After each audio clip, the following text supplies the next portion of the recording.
Well, I'm speaking on behalf of Larbert Baptist Church. It is a great honour that is given to me to speak to you. I'm sorry that the last two Mondays the family were away and they do all the nitty-gritty of what it is to get it down. I don't know what it is, but they were away, and so there was nothing. But now here we are, and I'm quoting Proverbs chapter 4, verse 18. But the path of the just is as the shining sun that shineth ever brighter unto the perfect day. You notice that the verse begins with a conjunction but the path of the just. There's a contrast here, and the counsel that is given is to avoid what comes before this verse and to receive what is in the verse. The counsel is to avoid all that goes before, never to pass by it, to turn from it. These people only sleep when they have done mischief. Their sleep is impossible until they have made someone to fall. They eat the bread of wickedness and drink the wine of violence. But the path of the just is as the shining sun that shineth ever brighter unto the perfect day. Now, I take that verse and I apply it to my pastor, my original pastor, the Reverend W. Leslie Land. He was a graduate of Cambridge and of Oxford universities. He was headmaster of Seaford College before becoming minister of Melbourne Hall in Leicester. He was a great friend of Dr. Martyn Lloyd-Jones.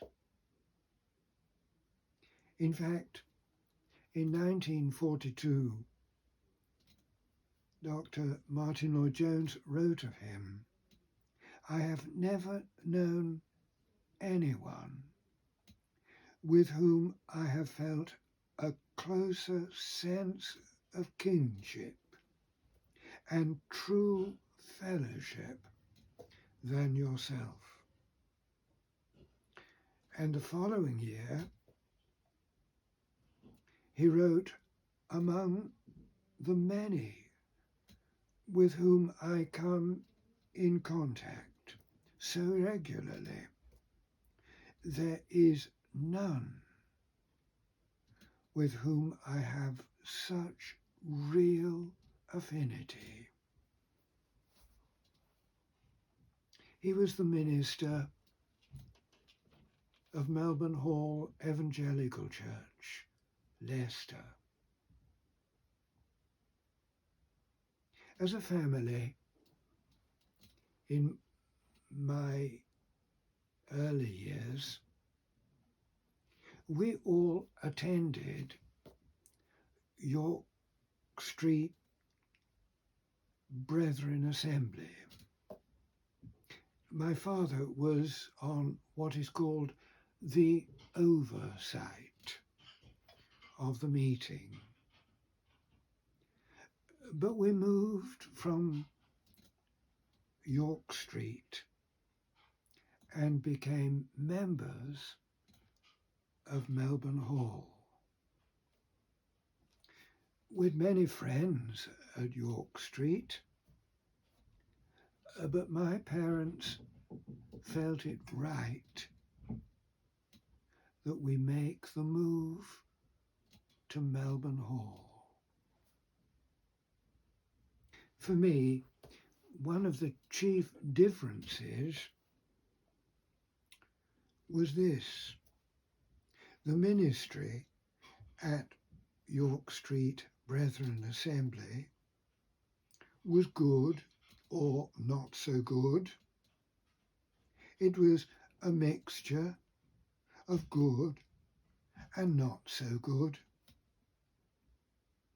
But now, at Melbourne Hall, there was solid, gripping, awesome, profound exposition.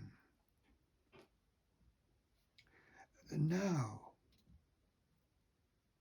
it was like coming in from wandering in the wilderness and to come in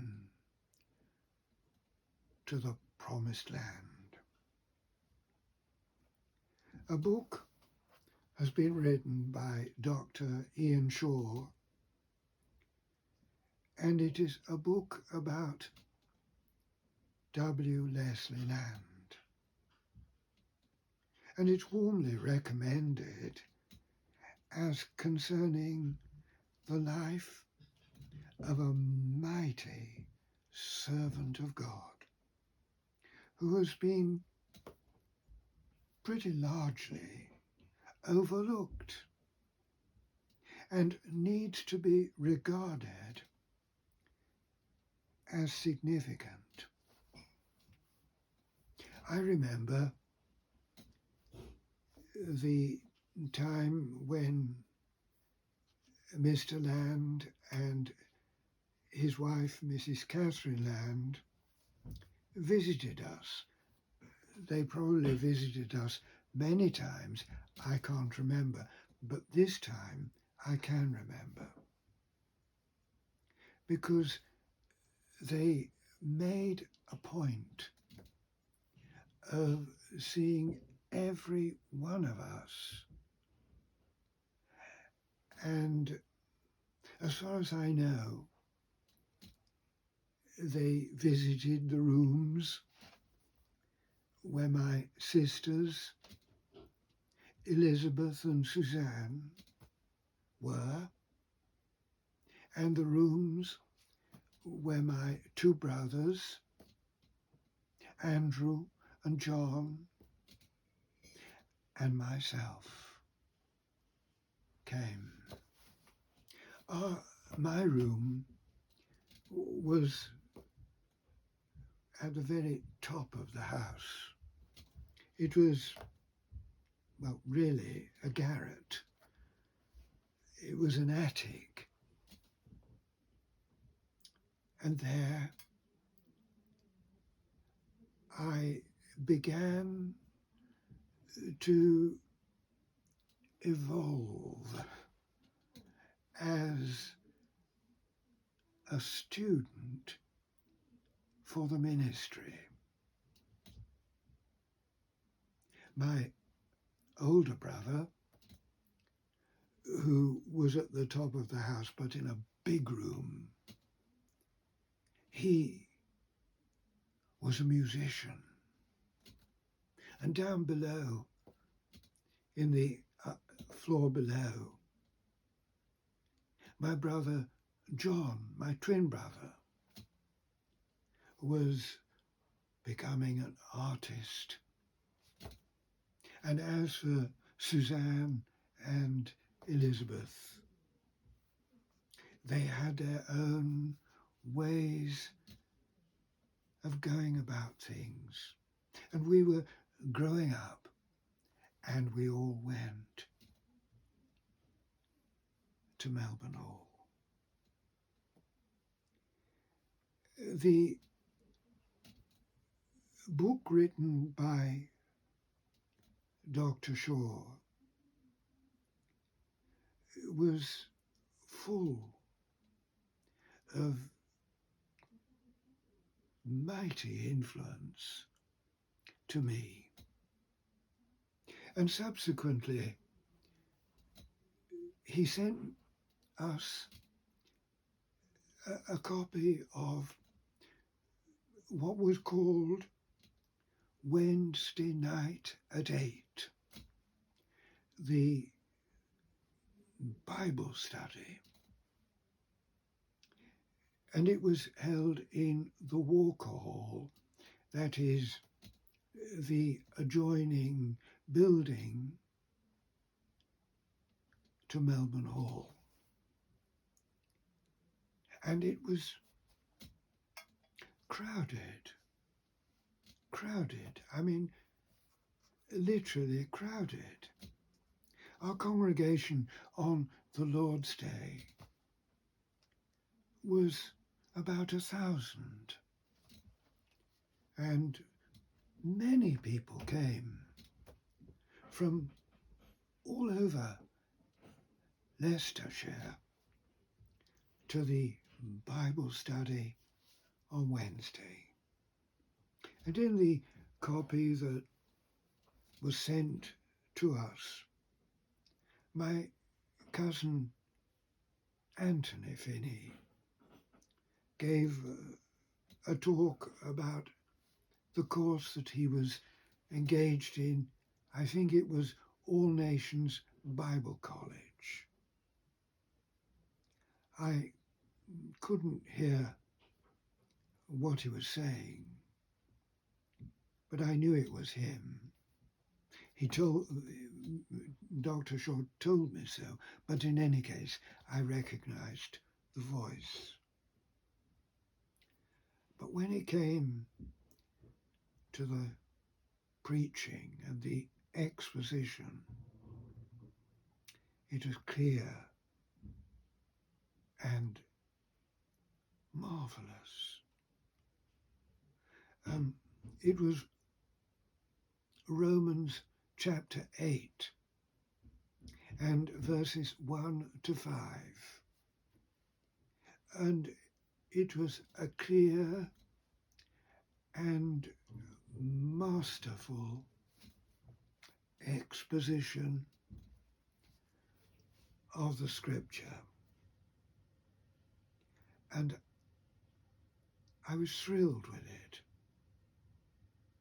and moved by it. Our course through the providence of God has had much that, without doubt, I attribute only to the sovereign grace of God. But also, I know that my life has been marked by times of indifference, or times when I was neglectful of the benefits that God's providence gave to me. I recognize that God was at work in my life, bringing me to saving faith and leading me forward alas, often with disgraceful indifference on my part, but leading me forward and forward and forward. And like my cousin Anthony, I say that my life was immensely taken up with the ministry of W. Leslie Land. It was a huge encounter in my dull life with this godly and scholarly servant of God. And I think that my own experience just testifies to the truth that the path of the just is as the shining sun that shineth ever brighter unto the perfect day. That is the truth of it. It shines brighter. As far as we're concerned, the past is the past, and it's forgotten. And we're taken up with what is now. And we do not recognize that our life is shaped by the hand of God upon us from our earliest days. And I worship God with adoration, and I thank God that in my early days I was influenced by this man of God, this brilliant, scholarly servant of the highest. And I worship the living God. And tell you, we need to recall the good things that God has done for us from our earliest days, and He will never let us go. Well, there you are. God bless you.